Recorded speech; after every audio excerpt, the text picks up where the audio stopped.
back at the donut shop here, following up on our last video. Project's complete now. The inspection's just been done. Getting ready to cover everything up. What we got is a standard grease trap.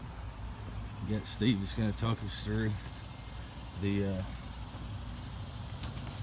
there's the schematic that we were given to start with.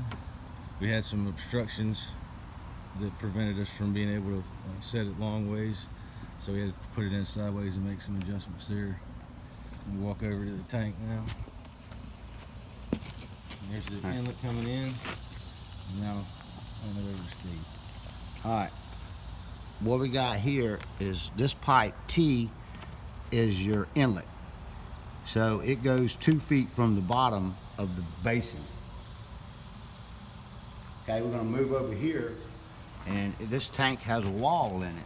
It has a wall right here, and there's another T, if you'll see, goes 12 inches off the bottom through the wall, which if you can go show over here, comes through the wall, and then this is access to this T while we put this manhole here, so you can clean this out if anything ever happens and you have an obstruction.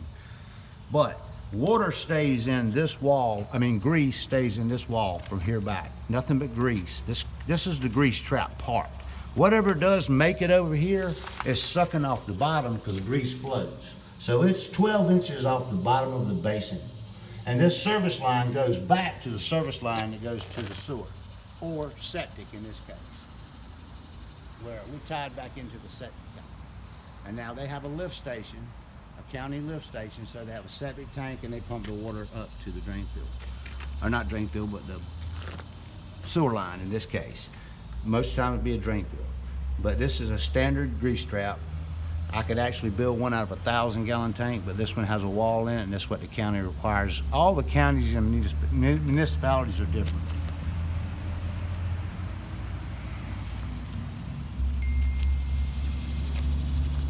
So that's where the sink, that's the only service in a sink. Standard 1,000-gallon septic grease trap. All right, we'll cover it up.